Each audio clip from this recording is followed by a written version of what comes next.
folks, Maury at 316 Automotive. Welcome to the internet show that's all about car resto and repair.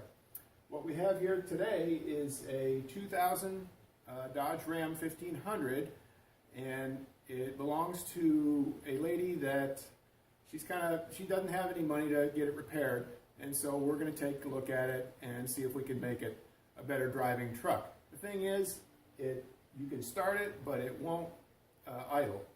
As soon as you let your foot off the gas, the thing dies.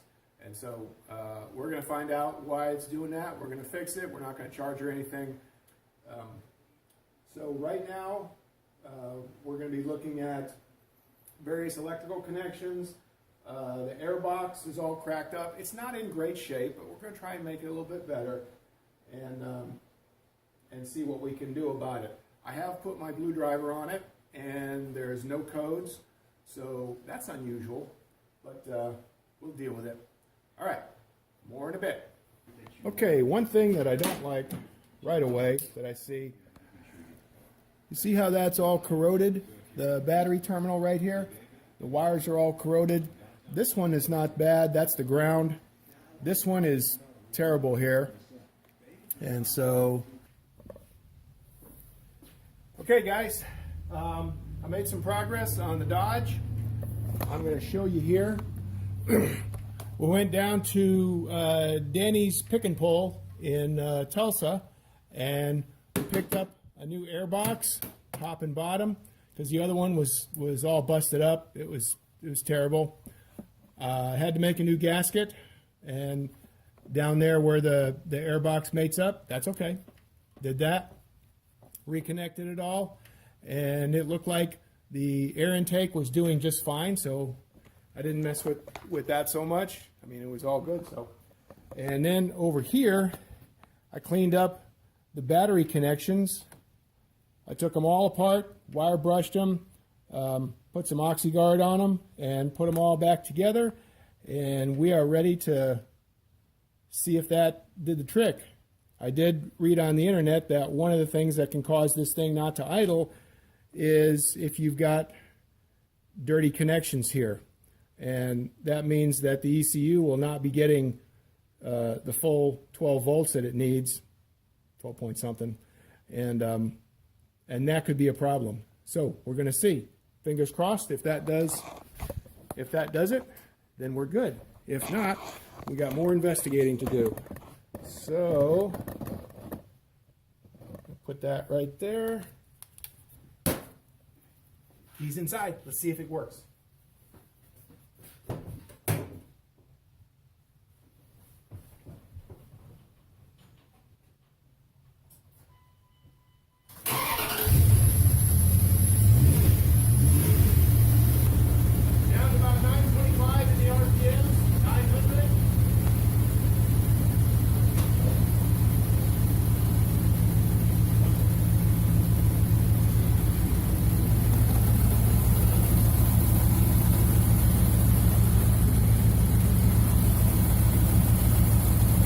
This thing is idling, folks. It is doing very well. You can feel the air blowing. I think we got this truck working. Job done. Of course, we got more to do. The back end I told you about. And we're going to have to turn this thing around and start working on that trailer hitch. I'll show you that in a bit. But anyway, the big job, the engine. Woo! I am stoked. This lady's going to be very, very happy with this thing. And how much are we going to charge her for all this work? $0.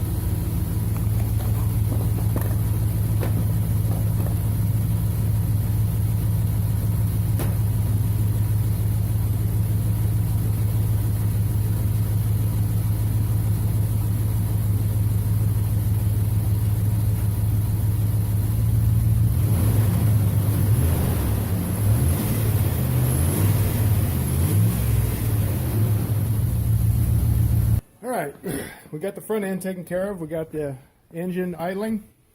Now, this thing right there, the lady is telling us is people are telling her it's not safe. So, get in here and look.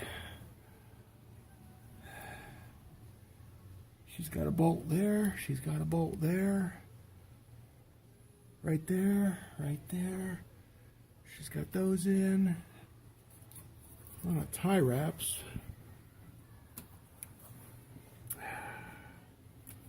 Got one right there.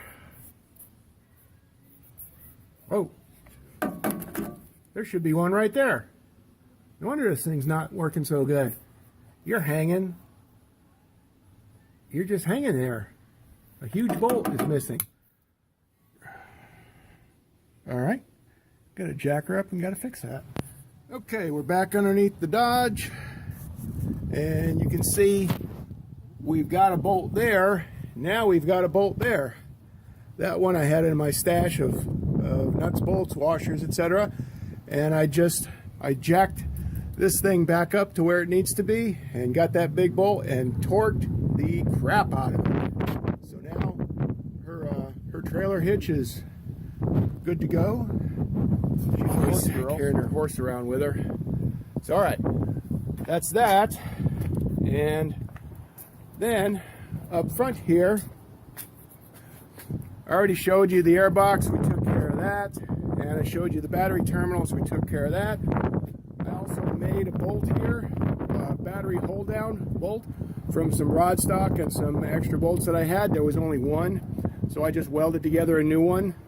It's a very long bolt. I didn't think we could have one at the auto parts store, so I had the raw stock. I just made one and welded it together. And then added a quart of oil and a quart of trans fluid, filled up the radiator. That was low.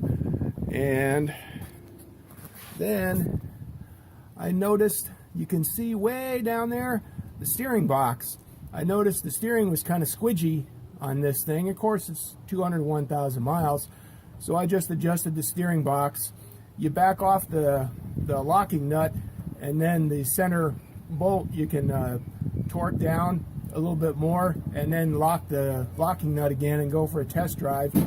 If the wheel self-centers and the steering tightens up, then you're good. If it does not self-center going around a corner, then back it off a quarter of a turn and try it again. And we had to do that a couple times, and now the wheel self-centers just fine. So we're good for the steering box. So here's a better view of the steering box from underneath.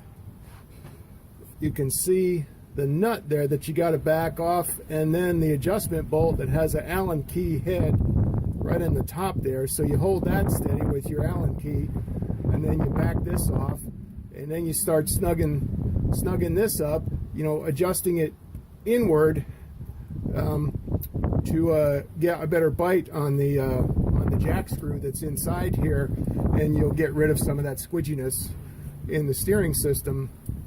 And you got to play with it a little bit back and forth to get the adjustment right. When the steering wheel self-centers going around a corner, you let loose of the steering wheel a little bit, and the wheel should spin and they should straighten out. So after a few adjustments, we got that working real good and tightened everything back up.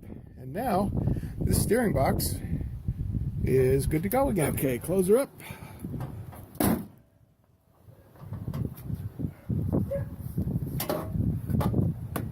Just throw the saddle in the bed. No. It was expensive. Of course not. You don't do that to expensive things. What was I thinking? Honestly. Yeah. Thinking about throwing the saddle in the bed. Right. Okay.